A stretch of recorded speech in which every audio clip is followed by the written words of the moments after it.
Barnes. I'm here to interview Sherman Drexler, who's a great friend of mine and one of the first artists I ever met in New York who was really truly involved with the abstract expressionist days. He's not an abstract painter, so I think he was kind of left out of the whole Cedar Bar thing, but he has wonderful stories to tell about de Kooning, about Klein, about Rothko, about Jackson Pollock. And you were born in 1924. 25. You were born in New York City. You taught at the New York City College for 21 years. You've taught at other places. Why did you always paint the nude? Well, it's, I thought you paint your desire, you paint your passion, going to museums, seeing old masters. The nude seemed just something that I had to do, although when I was young, I painted deep-sea divers, airplanes, sharks. I mean, I drew things of that sort in notebooks. But once I started seriously painting, I had looked at Modigliani, and you know, my favorite painter was Albert Pinkham Ryder. But somehow it just seemed inevitable that I would start working on the figure. Now, Ryder never painted the nude. No, that's true. He always painted the sea. That's true. Well, and the sky and horses, but you know, Andy Warhol once came to my studio when my wife and I were going to Europe. She had a Rockefeller grant to see theaters, and he said he would help us pack by eliminating most of the stuff we were. It was the big secret was take almost nothing. And always in black. Correct? Right. And he came with an entourage, and he knew us and he knew me, but he hadn't really seen my work, so he started to look at what was on the walls in my studio apartment and said, "Oh, look, here's a female nude. Oh, here's another one, and another." And then he looked over high, and he kept finding paintings of nudes, and then he said, "Oh, Sherman, these are marvelous. Where'd you get the idea?" Which, and I remember being speechless. It seemed to me that was the only idea. But Andy, you know, did say everything was marvelous. I guess we have to say that you're married to a very famous writer and pop artist, Rosalyn Drexler, and you've been married for 54 years, is that correct? It was 55 this April. So, amazing. Now, yeah. Is she the subject of the nudes? From time to time, you know, I would draw and paint her. In fact, I once did a little movie of Rosalyn sleeping, clothed and unclothed, and then drawings and paintings of her. And we gave it to Kodak in Queens to develop this little 8mm film. And when we got over there, we got a letter from them saying, please pick this up in Queens. And we got there, they said, "We want your permission, we have to burn this." No. And I said, "What are you talking about? I'm not a pornographer, I'm an artist, and this is my wife, and these were drawings and paintings of her, as well as the film." And they said, "Pubic hair." They said, "We cannot allow that, pictures of that. We just signed this." And I said, "There's some mistake here, show this to us. You're making a horrible mistake." So the guy said, "I'll be happy to show it to you, but we have to burn this, we have to destroy this. But sign this." And I said, "We're not signing till we see it." So he put it on a little reel, and we're watching this going, "Oh, wow, isn't that nice? Oh, great." And it was like 5 minutes. And as soon as he got done, we exchanged glances, and Rosalyn's hand grabbed it off the reel before he could. And she put it to her body, holding it very firmly, and he made a half lunge at her when I got up and hovered over him, and he said, "I'm not going to use force, I'm calling the sheriff." Queens had a sheriff, and we hightailed out of there holding our little film. And we had no car, we had to get to the subway, walking, thinking the cop cars were coming to arrest us. So it was an experience with so-called pornography, which was entirely innocent. but I think he was just bluffing. Or What is it that Rona Jaffe says pornography is? She describes it as something that's used for masturbation. Yes, and well, that's why Brendan Gill defended it in a brilliant essay. That's nobody's business but the person doing the masturbating. So, and Kenneth Tynan also wrote a book on, an article actually, on Shirley Temple and her pornographic appeal. Well, then we get into a different story. When it's then one doesn't mind harassing pedophiles. But Sherman, if it's any consolation, Kodak, according to my stockbroker, will be out of business in no time because there's no longer film being developed. It's all going to be done digitally. And so Kodak, which is one of Dow's 30 best stocks in the United States, will be no more.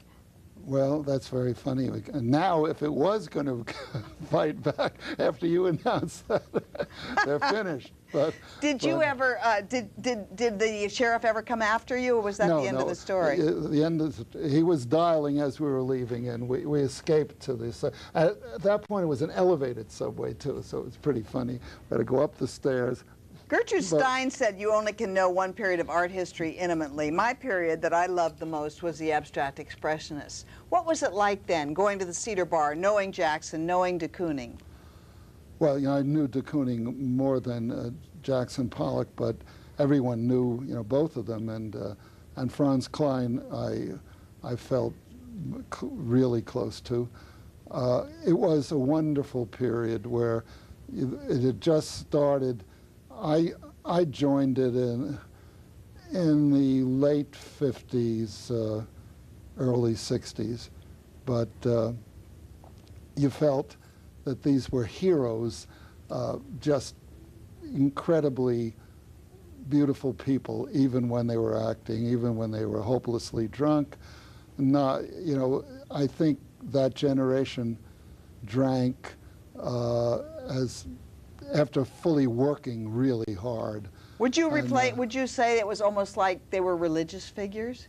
Yes, I would say that. The younger artists felt about them that because the time that they had started painting, it didn't make any sense at all, in the sense of being commercially an acceptable thing to do.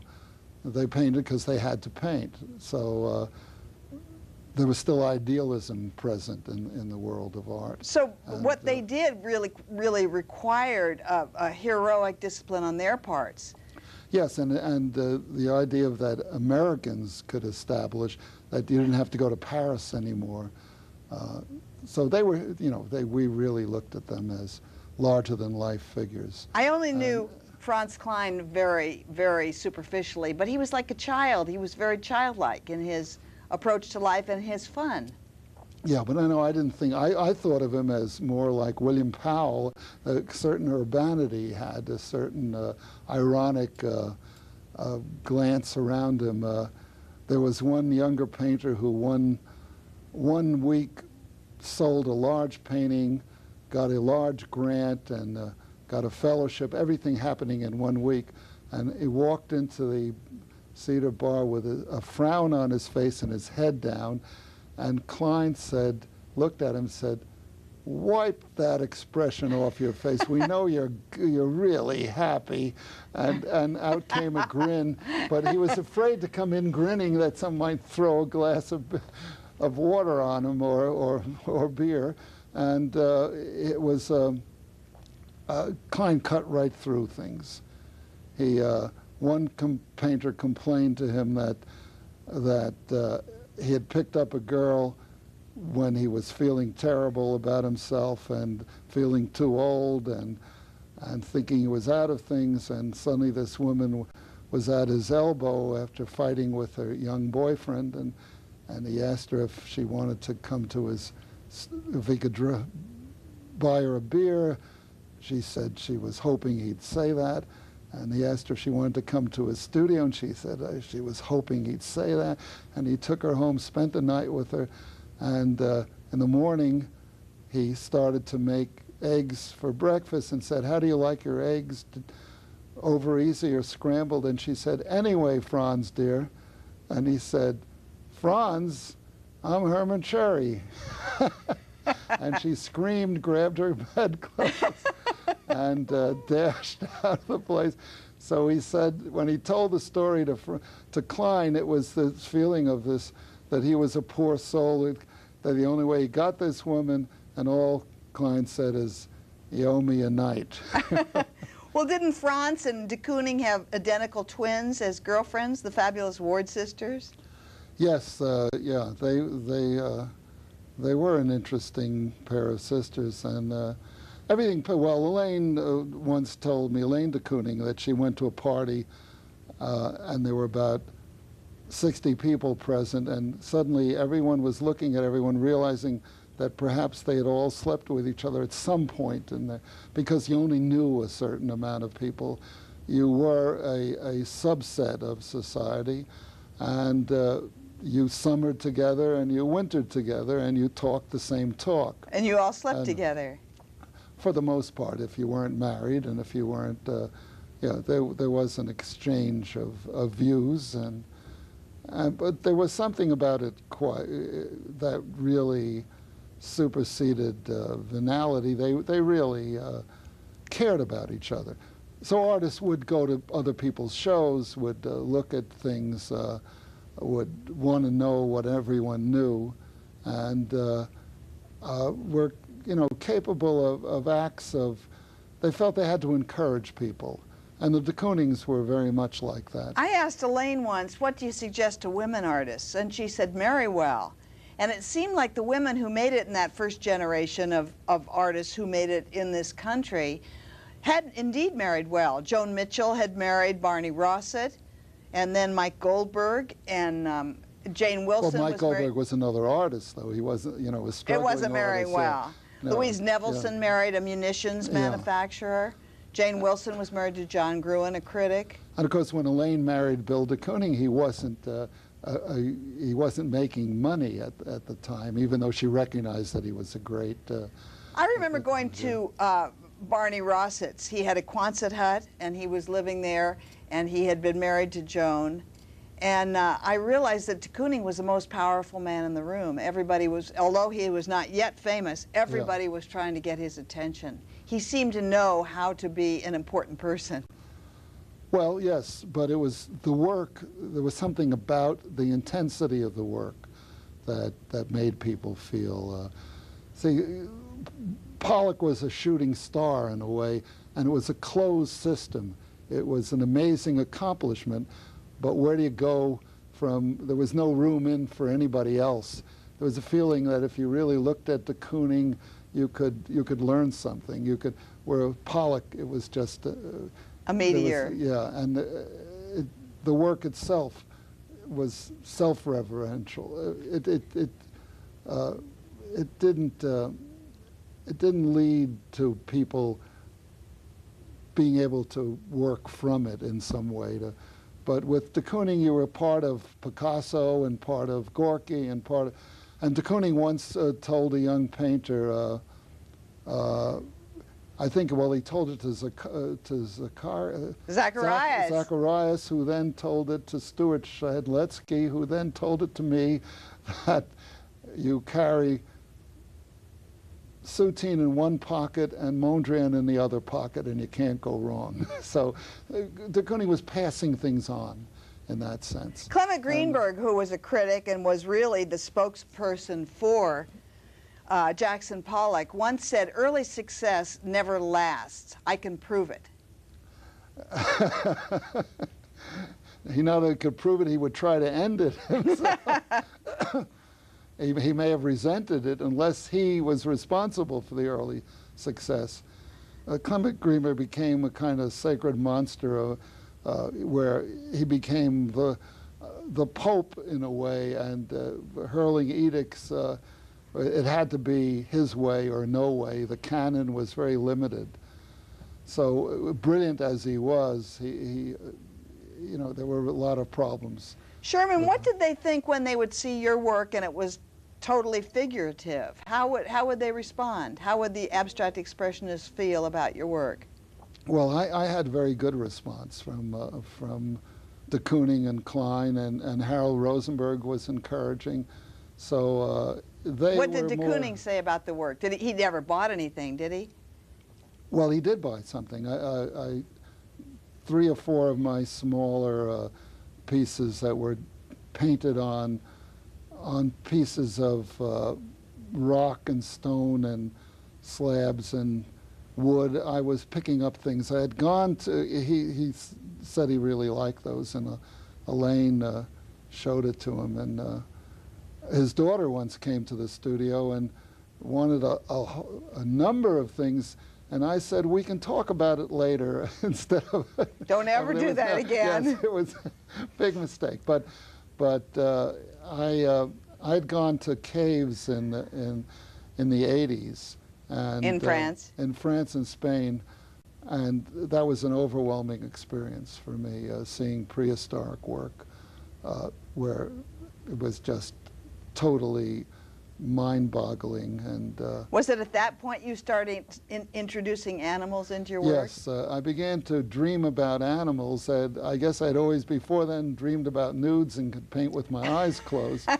But I'd always had trouble with the male nude, but female nude came very easily. And because I've always been interested in sports and in dance, and so the figure was something that always appealed to me. And then I got into in myths too. So some of the work that's Jacob and the Angel, and that's Icarus falling.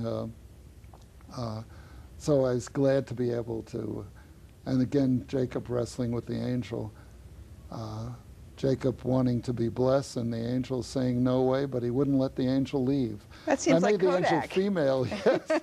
I made the angel female, met a woman painter who said, all angels are males. So her angels were male and mine. Do you believe in angels? Well, I'd like to believe in angels, let's put it that way. Not necessarily, but... I believe in angels to the extent that I leave a glass of water for them every night before I go to sleep. Oh, that's And if lovely, there are little yeah. bubbles in the water in the morning, I feel that they've been there. Have you seen the movie Pollock, about the life of Jackson Pollock? Yes, I did. And while it's an amazing performance by both Ed Harris and what's the name of the Marcia Gay Harden. Marcia Gay Harden. I thought they did very well, except I had a lot of trouble with the movie. For one thing, I didn't think he committed suicide as the movie implied. Near the end of the movie, his hands are off the wheel and he's looking at the heavens. And he drove while drunk, and the law of statistics say you might not get away with that if you keep doing that. And one other scene in the movie, well, many scenes bothered me. They made it as dark a picture of him as possible and as hopeless a picture. The last part of the movie, you know, he's miserable, he's alcoholic, and it doesn't look like he's capable of doing anything. But actually, he was going to a psychiatrist in New York once a week and making Jungian drawings that they would both analyze. So he was always capable of stepping a little outside the myth that he had developed. And there was, and she handled it in ways that were pretty interesting too, but the scene where he picks up the table and all the food hits the floor and everybody is shocked. Even in the book they used, and I had trouble with the book. I didn't think it was well written. And anyway, so but when the food hits the floor in the movie, the scene ends with everybody in total shock and despair. But what really happened, as the book tells us, is that she said, "Coffee will be served in the in the living room," and everyone, and that's a great statement to make after he's ruined the meal. But he once did the same thing to Franz Klein in the Cedar Bar. After wrenching the men's room door off its handles, he sat down and picked up the table, and the food went into Klein's lap, and Klein said, "Don't do that, that's not nice." And he grabbed Klein by the collar, and they were rolling on the floor, And suddenly he realized that Franz Klein, a smaller man, was stronger than he was. Klein had been a baseball player, was an athlete of a sort. And in the middle of the fight, Pollock said in Klein's ear, loud enough for everyone to hear, "Not so hard, Franz." And Franz started to laugh, and that ended the fight. So it went back and forth. So you felt the film was purposely painting a yes, downside. and made her as strident. Now she was capable of critiquing his work, and she was a formidable person in her own right, you know, and a fine painter. But I don't think she ever criticized, lectured him while he was painting. I don't think any artist I've ever known in any relationship, man, woman, or animal, has ever allowed anyone while they're working to say wrong, it's not, you know, and to deliver a 5-minute lecture while he's attempting to paint. Somebody said recently that anybody who pays attention to critics is lowering themselves.